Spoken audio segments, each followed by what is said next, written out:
Hello students, this video is about chapter 5 Principles of Inheritance and Variation. In this chapter so many terminology are present. So first we discuss about all these terminology. First, genetics. The branch of biology which deals with heredity and variations are known as genetics. Biology की वो branch जिसमें हम heredity और variations के बारे में पढ़ते हैं उसे जेनेटिक्स कहा जाता है. Inheritance. The passing of characters from one generation to another generation is known as inheritance. Characters का पास होना पेरेंट्स से ऑफस्प्रिंग में उसे हम इनहेरिटेंस कहते हैं. सपोज एक पेरेंट है, उसका स्किन कलर ब्लैक है और उसकी चाइल्ड भी ब्लैक कलर की होती है, तो उसे हम कहते हैं inheritance. Variations. When a progeny is differed from parent in some characters, it is known as variations. जब न्यूबॉर्न बेबी अपने पेरेंट से कुछ कैरेक्टर में डिफर होता है तो उसे हम वेरिएशन कहते हैं. सपोज एक ब्लैक कलर के पेरेंट्स हैं और उनकी चाइल्ड है ना ब्लैक है ना फेयर है बट मिडिल कलर होता है उस चाइल्ड का, तो उसको हम वेरिएशन कहेंगे. Jeans. The units of inheritance are known as genes. They contain the information that is required to express a particular trait. Or a segment of DNA which form a particular type of protein is called gene. Unit of inheritance को हम genes कहते हैं. इनके पास में वो information होती है जो एक पर्टिकुलर ट्रेट को एक्सप्रेस करने में मदद करती हैं. यानी कि पेरेंट्स से ऑफस्प्रिंग में जो चीज पास होती है उसी को हम जीन्स कहते हैं.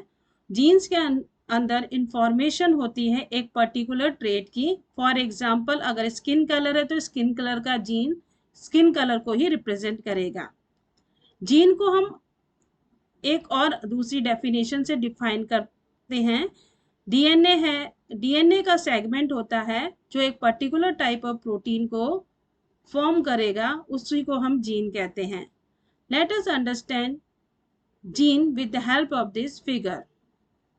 This is a figure of cell. Inside it nucleus is present and inside the nucleus chromosomes are present. In chromosome DNA is present. If we open the DNA, we will see some part of the DNA are able to form protein. The part of DNA which form the protein is called gene. मान लीजिए कि एक cell है, इस cell के अंदर nucleus present है, nucleus के अंदर क्रोमोसोम प्रेजेंट है. क्रोमोसोम को अगर हम ओपन करेंगे तो हमें उसमें डीएनए कॉइल्ड फॉर्म में दिखाई देगा. अगर हम इस डीएनए को ओपन करते हैं तो हम पाएंगे कि डीएनए का कुछ पार्ट है वो पर्टिकुलर टाइप ऑफ प्रोटीन्स को बनाने की कैपेबिलिटी रखता है. डीएनए का वो पार्ट जो एक पर्टिकुलर टाइप ऑफ प्रोटीन को बनाने की कैपेसिटी रखता है उसी को हम जीन कहते हैं. So what is gene? A segment of DNA which form a particular type of protein. Traits. Different form of character is known as trait. For example, height is a character. It has two form, tall and dwarf. Characters के जो different form होते हैं उन्हीं को हम trait कहते हैं. For example, height एक character है. इसके दो form हो सकते हैं, या तो वो पर्सन टॉल होगा या वो पर्सन ड्वार्फ होगा. तो हाइट एक करेक्टर है, इसके दो फॉर्म होंगे, टॉल एंड ड्वार्फ. इसी को हम ट्रेट कहते हैं. Alleles. Different form of same genes are called alleles. We can represent allele by English alphabet. For example, allele for gene height would be capital T. It represent tall. Small t, it represent dwarf. Allele for gene eye color would be black, BB, capital B, brown, small b. Same gene के different forms होते हैं, उन्हीं को हम alleles कहते हैं. Alleles को हम English alphabet के द्वारा represent करते हैं. For example, height का जो जीन है वो कैपिटल टी टॉल को रिप्रेजेंट करता है, स्मॉल टी है वो ड्वार्फ को रिप्रेजेंट करेगा। तो हाइट एक करेक्टर है, उसके दो एलील्स हो सकते हैं, tall and dwarf. Tall and dwarf को हम रिप्रेजेंट कर रहे हैं कैपिटल टी और स्मॉल टी से। और एलील और ट्रेट सेम है, ये हम कह सकते हैं। एलील्स, नेक्स्ट हम एग्जांपल लेते हैं आई कलर के जीन के। आई कलर का जीन है वो ब्लैक हो सकता है और ब्राउन हो सकता है। ब्लैक और ब्राउन है वो आई कलर की ट्रेट को शो कर रहा है। अब इसके हम दो एलील्स हो सकते हैं जीन के, आई कलर के जीन के वो दो एलील हैं, capital B and small b. Homozygous. When alleles are similar in a gene, it is called homozygous.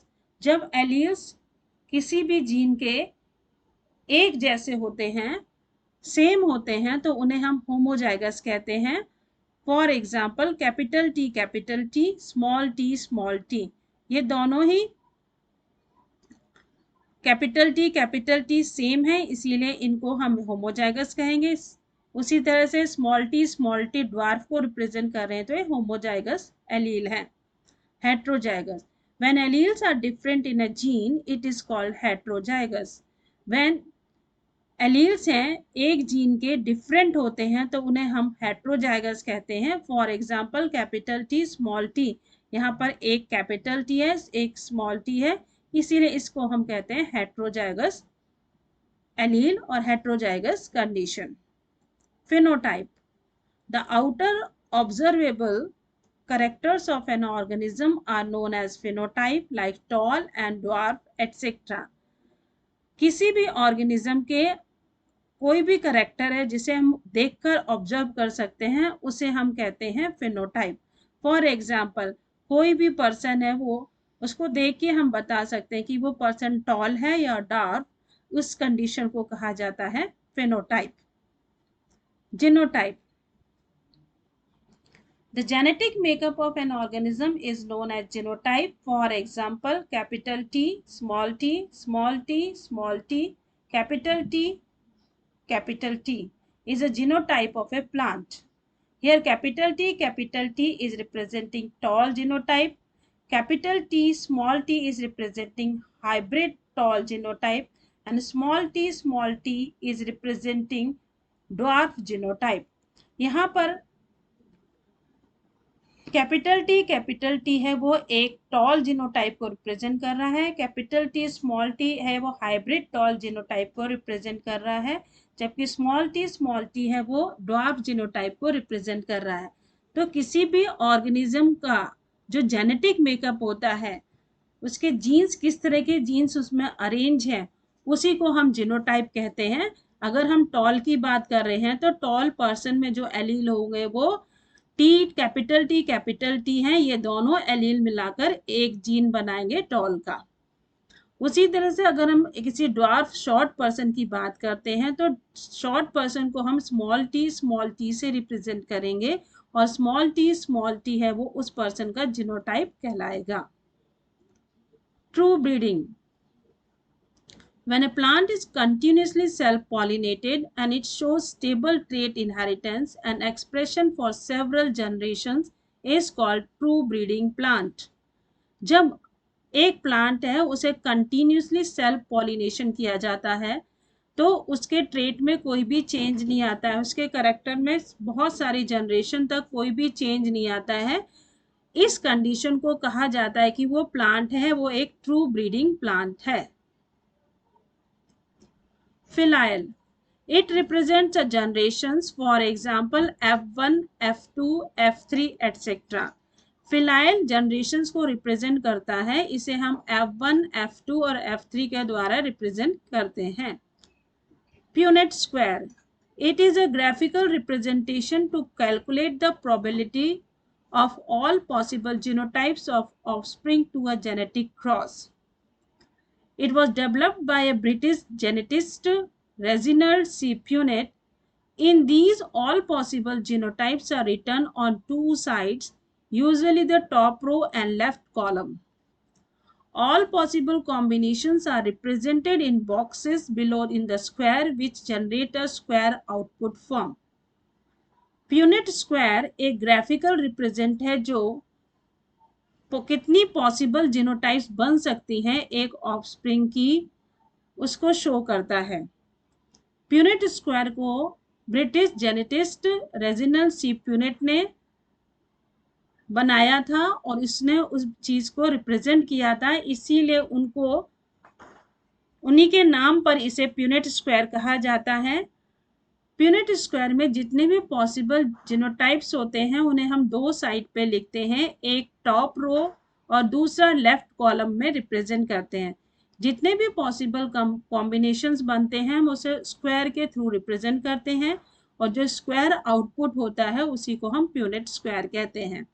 For example, हमारे पास फादर के gene capital B small B है, मदर का gene capital B small B है, तो अब इसके जितने भी कॉम्बिनेशंस बनेंगे capital B capital B capital B small B capital B small B small B small B, इसको हम एक स्क्वायर बॉक्स के थ्रू रिप्रेजेंट करते हैं, इसी को हम प्यूनेट स्क्वायर कहते हैं।